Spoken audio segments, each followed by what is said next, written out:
3 লক্ষ টাকার বিনিময়ে আগরতলা থেকে বিপুল পরিমাণ গাঁজা বহির্রাজ্যে পাচারের সময় ধরা পড়ে আসাম চুরাইবাড়ি ওয়াচ পোস্টে। আসাম পুলিশের হাতে আটক হয় অভিযুক্ত লরি চালক। যদিও আগরতলা থেকে চুরাইবাড়ি পর্যন্ত কোনো থানার পুলিশ লরিটি আটক করেনি। এ রাজ্যের পুলিশ কী ধরনের কাজ করে তা আবারও প্রমাণিত হলো। আটককৃত চালক জানায়, এই গাঁজা গন্তব্যে পৌঁছে দেওয়ার বিনিময়ে তাকে 3 লাখ টাকা দেওয়ার বায়না করেছিল কারবারিরা।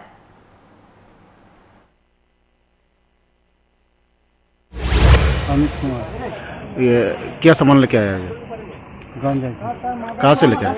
अगरतला से। कहाँ जाएगा? आगे जाने का नहीं मालूम अभी कहाँ जाएगा। तो कितने रुपया से ये काम कर रहा है? हाँ जी, कितना रुपया मिलेगा?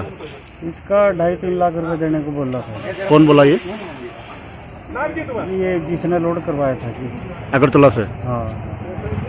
तो अभी पुलिस पकड़ लिया। घर कहाँ है आपका? हिमाचल। बेटा सिक्रेट इनफरमेशन पाई HP 17E9474 এখন 12 চকীয়া গাড়ী আমাৰ ইয়াত ডিটেইন কৰিছিলোঁ আৰু ডিটেইন কৰোঁতে আমি গাড়ীৰ পৰা সিক্ৰেট চেম্বাৰৰ পৰা আমি 92 পেকেটছ টোটেল 806 কেজি গাঞ্জা ৰিকভাৰী কৰিবলৈ সক্ষম হৈছোঁ।